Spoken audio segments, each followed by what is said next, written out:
All right, guys, we got a bunch of stuff to get to. Wemby playoff debut. I'm finally going to get to Lakers, Rockets, and Knicks, Hawks a day after everybody else talked about it. We had some blowouts today, but we got to go right to the Pistons losing to the Magic. First off, Paolo and the Magic, I guess, needed that loss to Philly to wake them up, because since then, my goodness, I mean, the way that Jalen Suggs just established the energy in this game, like that one play when he helped off of like Duncan Robinson from the three-point line to swat a Cade to Duren lob, like going from the three-point line to the paint in like what felt like 1 second. I mean, it was crazy.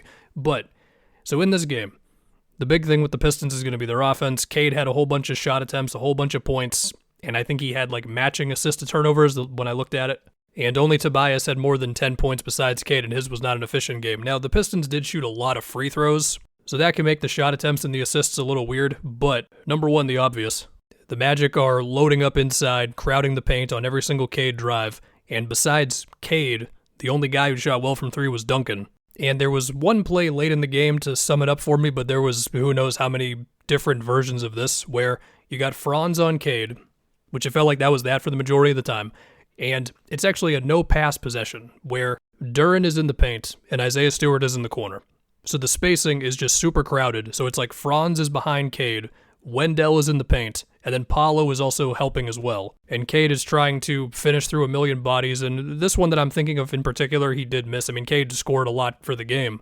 But if I'm the Magic, if this series keeps on looking like Cade driving into what feels like our entire team in the paint and the rest of the team is just not doing enough for us to stop doing this, well then suddenly we're in a very interesting series. I mean, Duren in the paint or in the dunker spot, Asar also in the dunker spot, Stu in the corner, Ron Holland anywhere, like they're just going to pick these guys to play off of. Or if they're in the paint, then, you know, they're in the paint, so there's bodies in the paint. And a big part of this is, look, like Asar in this game, I wouldn't say that the Pistons, or I wouldn't say the Magic were like physically overwhelmed by Asar. They were definitely not physically overwhelmed by Duren. I mean, listen, Jalen Duren, he was one of the guys that I was paying attention to all season. Whenever I talked about the Pistons, it'd be like, well, here's how Duren's self-creation and all that is looking like. He had 3 shot attempts in this game. Never mind, he had 4. And I think I remember remembering one where he took Wendell off the dribble. It might have been a turnover, lost the ball, whatever, I don't know.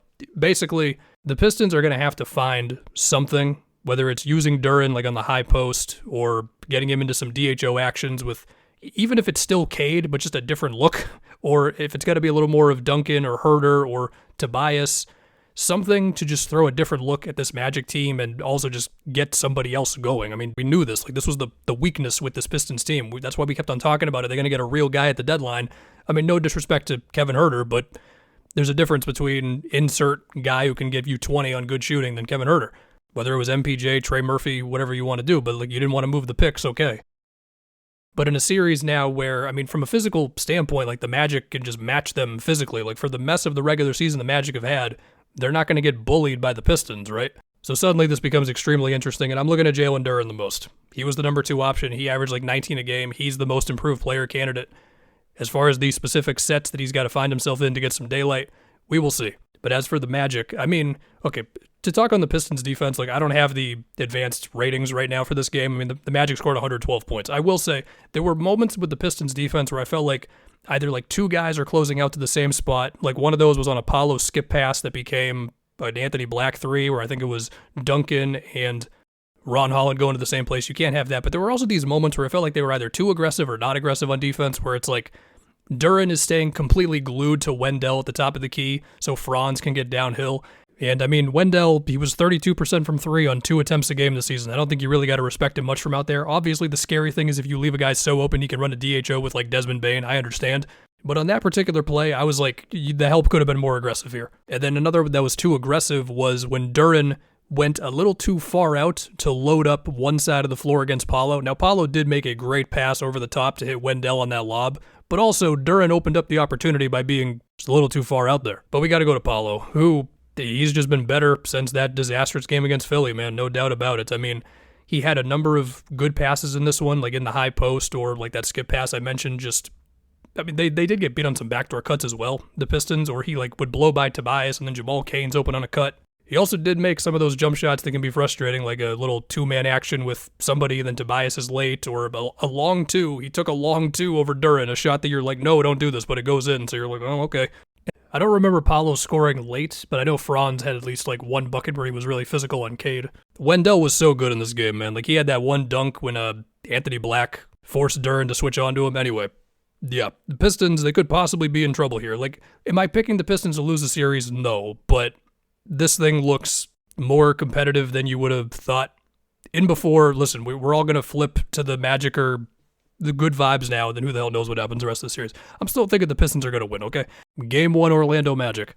Next up, because this was tonight, we got the Spurs and the Blazers. We got Wemby's playoff debut where, man, what are you supposed to do? Against the regular lineups, he's making threes. Like, late there, he had a three with Klingon out there on the three-point line, and another one, which was just a three over Time Lord, basically. But then there's also lobs from either Dylan Harper or De'Aaron Fox in pick-and-roll action, where in one of them, the big was just like caught in no man's land. I don't remember which one it was. But then against the small lineups, he's catching lobs. He also had a couple of finishes around the basket versus Klingon as well. It's just like, what are you supposed to do, man? I mean, as we predicted, you know, they're like Kamara was on him, Drew was on him.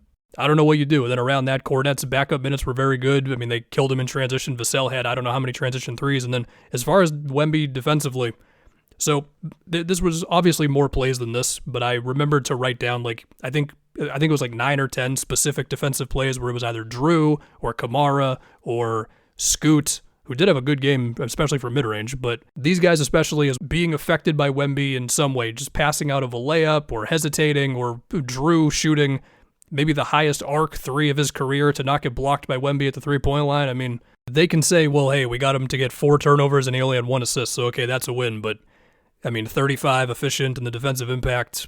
Game 1 for Wemby wasn't too surprising. I mentioned Scoots. I mean, Avdia did what you could ask for if you're the Blazers. And I mean, we did see the Klingon on Castle idea. And, you know, in a game where Castle shot 4 for 13, my lasting impression of him is, I guess, more positive than that box score probably suggests it should be. I mean, the free throws and the assists were there, but I don't know. I'm remembering like him running 2-man action with Fox and getting a lob, and he had that lob to Cornette late. But I mean, if you're the Blazers, you're going to be happy with 4 for 13 from Castle, no doubt. But yeah, Wemby playoff debut was a good time. I'm getting to this a day later than you've already seen everybody else talk about it.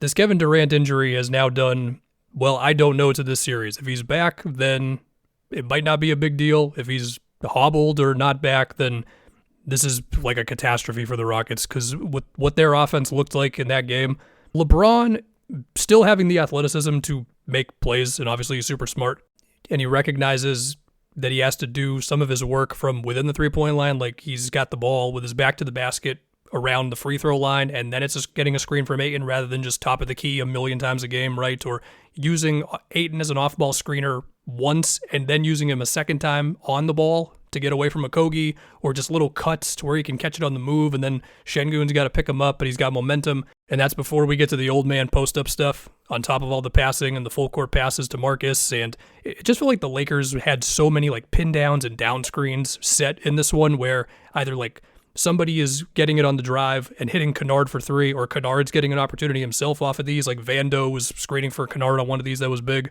And then you had Ayton lobs and the whole thing. It was a good time. And then for the Rockets, I mean, Şengün taking Ayton or Hayes or Rui in 1v1s and just not being able to score on them was a sight to see.